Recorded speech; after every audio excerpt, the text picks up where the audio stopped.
श्री शिवाय नमस्तुभ्यम। इस चैनल पर हम आपको गुरुजी पंडित प्रदीप मिश्रा जी के बताए गए उपायों को वीडियो में समझाने का प्रयास करते हैं।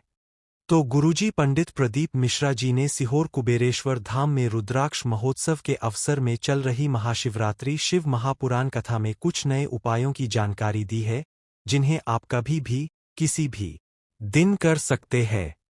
सभी उपाय नए हैं और हम आपको आसान भाषा में समझाने का प्रयास करेंगे। वीडियो के माध्यम से उपाय आपको आसान भाषा में समझाने का प्रयास करेंगे, तो आप अपनी आवश्यकता के अनुसार कोई भी उपाय कर सकते हैं या फिर अपनी आवश्यकता के अनुसार एक से अधिक उपाय करके भी लाभ प्राप्त कर सकते हैं। बिना किसी देरी के बढ़ते हैं पहले विशेष उपाय की ओर। गुरुजी ने कहा कि शिव महापुराण की कथा कहती है, अगर किसी विद्वान ब्राह्मण ने आपको पितृदोष काल, सर्प दोष या फिर वास्तु दोष बता दिया है और इसको मिटाना जरूरी है, तो उस समय में आपको घबराना नहीं है और आपको एक काफी सरल और आसान उपाय करना है, जो कि गुरुजी ने महाशिवरात्रि श्री महापुराण कथा में बताया है। जो पीपल के वृक्ष से जल टपकता है, गुरुजी ने कहा आप कभी उसके नीचे कोई पात्र रख के देखेंगे तो उसमें कुछ बूंदे पानी की आ जाती है। आप सुबह सुबह रखेंगे तो आपको पानी की बूंदें जल्दी मिल जाएंगी और उस पात्र में आपको थोड़ा सा ही एक दो बूंद मिल जाए वही भी पर्याप्त है।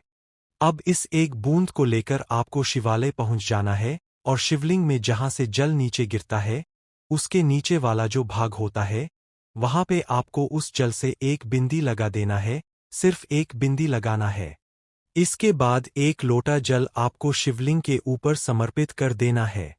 बस आपको इस उपाय में इतना ही करना है और आपको 3 प्रकार के दोषों से मुक्ति प्राप्त हो जाती है। गुरुजी ने बताया ये विशेष उपाय आप कभी भी किसी भी दिन कर सकते हैं, पर रविवार के दिन पीपल के वृक्ष के नीचे नहीं जाया जाता है, क्योंकि उस दिन माता दरिद्रता का वास होता है। तो ऐसे में आप यह उपाय रविवार को छोड़कर किसी भी दिन कर सकते हैं। तो बढ़ते हैं दूसरे विशेष उपाय की ओर।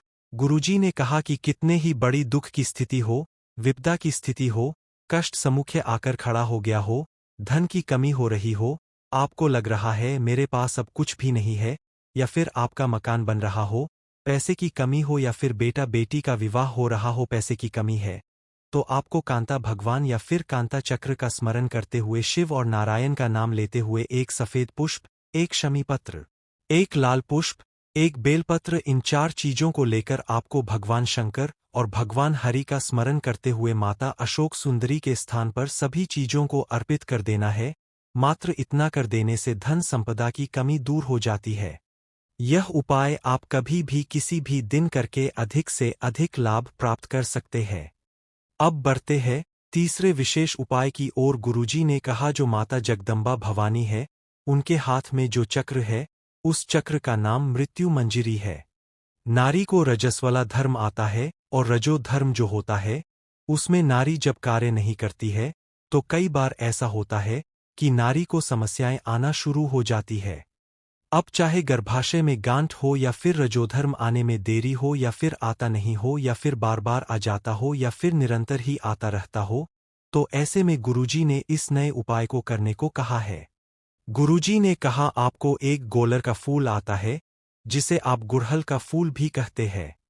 आप वीडियो के माध्यम से देखकर समझ सकते हैं कि गुरुजी ने किस फूल की बात की है। तो आपको एक गुड़हल का फूल जो आपके स्क्रीन में दिख रहा है, इसे माता भवानी का शिवलिंग में जो स्थान होता है, मतलब माता पार्वती का शिवलिंग में जो स्थान होता है, वह शिवलिंग का कटी भाग होता है।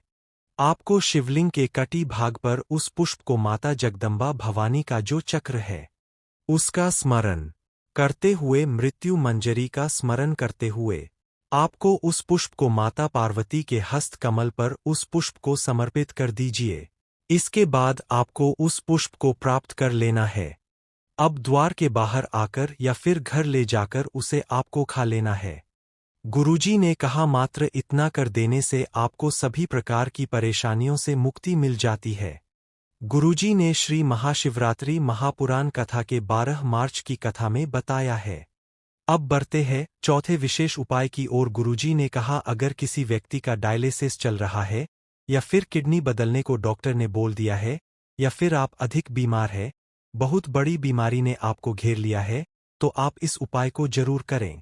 सबसे पहले आपको एक लोटा जल लेना है और जल से भरे हुए कलश को आपको उस रोगी व्यक्ति से स्पर्श करा लेना है, और अगर रोगी व्यक्ति चाहे तो वह स्वयं के लिए भी यह उपाय कर सकता है, अन्यथा उसके लिए कोई भी यह उपाय कर सकता है। अब यह उपाय आपको एक विशेष तरीके से करना है। आपको उस कलश को लेकर शिवालय जाना है और शिवालय जाने के बाद आपको शिवलिंग में एक विशेष तरीके से जल अर्पित करने की शुरुआत करना है। सबसे पहले आपको गणेश भगवान के स्थान पर जल अर्पित करना है। इसके बाद आपको माता अशोक सुंदरी के स्थान पर जल अर्पित करना है। इसके बाद शिवलिंग में जो कार्तिकेय भगवान का स्थान होता है, वहां पर जल अर्पित करना है। इसके बाद वहां से गोल घुमाते हुए आपको माता पार्वती के हस्त कमल पर जल अर्पित करते हुए वापस घुमा के गणेश भगवान के स्थान पर ले आना है। इस प्रकार से आपको गोल चक्र जैसे जल अर्पित करना है। जल अर्पित करते समय आपको भवरेंदु चक्र का स्मरण करना है। आप 5 से 7 बार कलश का जल शिवलिंग के चारों ओर जो स्थान होता है वहां घुमा ले। इसके बाद पूरा जल आप शिवलिंग के ऊपर भोलेनाथ का स्मरण करते हुए, महादेव का नाम लेते हुए, भवरेंदु चक्र का स्मरण करते हुए जल को शिवलिंग के ऊपर अर्पित कर देना है। थोड़ा सा जल आपको औषधि रूप में प्राप्त कर लेना है, और प्राप्त किए हुए उस जल को आप भले ही 1 चम्मच या 1 बूंद भी अगर आप उस रोगी व्यक्ति को आचमन करा देते हैं, तो कितनी ही बड़ी बीमारी क्यों न हो गई हो, वह दूर होना शुरू हो जाती है।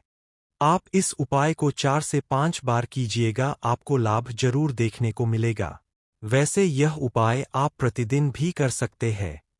बढ़ते हैं इस वीडियो के 5वें और अंतिम विशेष उपाय की ओर। गुरुजी ने कहा, अगर आप घर बना रहे हैं या घर बनाने का कार्य प्रारंभ कर रहे हैं तो उसमें अड़चन आ रही है, या फिर आप कोई दुकान प्रारंभ करने जा रहे हैं या कोई व्यवसाय शुरू करने जा रहे हैं, उसमें अड़चन आ रही है, या फिर कोई कार्य के लिए प्रयास कर रहे हैं, उसमें अड़चन आ रही है, तो आपको एक बिल्कुल नया उपाय करना है। उपाय काफी सरल और आसान है। आपको एक बेलपत्र लेना है और एक जनेऊ लेना है, उसके बाद एक सफेद पुष्प लेना है। इन सभी चीजों को अपने हाथ में लेना है और आदिश महादेव के नाम स्मरण करते हुए, अब स्मरण कहाँ खड़े होके करना है, यह भी गुरुजी ने बताया है। जो मकान जिसमें अड़चनें आ रही है, कार्य पूर्ण नहीं हो रहा है, या फिर दुकान जिसमें आप सफलता प्राप्त करना चाहते हैं, व्यवसाय आगे बढ़ाना चाहते हैं, या फिर दुकान खोलने में दिक्कत आ रही है, वहां पर ही खड़े होकर आपको यह उपाय करना है। आपको अपने हाथ में तीनों सामग्री लेना है। इसके बाद आदिश महादेव का स्मरण करते हुए सभी सामग्री को शिवालय में ले जाकर शिवलिंग पर अर्पित कर देना है। बस आपको उस स्थान पर खड़े होकर आदिश महादेव का स्मरण करते हुए अपनी बात महादेव से बोल देना है कि हमें कार्य में सफलता प्रदान करें। बस इतना ही करना है। शिवालय में जाकर सभी सामग्री को आपको शिवलिंग के ऊपर अर्पित कर देना है। अब अगर आप किसी कार्य में सफलता प्राप्त करने के लिए उपाय करना चाहते हैं, तो आपको अपने हाथ में सभी सामग्री ले लेना है। मतलब एक बेलपत्र, एक जनेऊ, एक सफेद पुष्प लेना है। शिवालय में पहुंचकर इन तीनों चीजों को अपने हाथ में लेकर आदिश महादेव का स्मरण करते हुए, अपनी मनोकामना बोलते हुए, अपना वह कार्य बोलते हुए जिसमें आप सफलता प्राप्त करना चाहते हैं, इसके बाद सभी चीजों को आदिश महादेव के नाम स्मरण करते हुए शिवलिंग के ऊपर अर्पित कर देना है। बस इतना कर देने से आपको कार्य में सफलता प्राप्त होती है। इस वीडियो में बताए गए सभी उपाय बिल्कुल नए हैं और आप कभी भी किसी भी दिन कर इन सभी उपायों सकते हैं। और अभी भी आपके मन में उपाय से संबंधित कोई प्रश्न है तो उस प्रश्न को आप कमेंट बॉक्स के पूछ सकते हैं। मेरे द्वारा दी गई जानकारी अगर आपको थोड़ी सी भी उपयोगी लगी हो तो इस वीडियो को लाइक करके कमेंट बॉक्स में हर हर महादेव जरूर टाइप कीजिएगा। श्री शिवाय नमस्तुभ्यं। हर हर महादेव।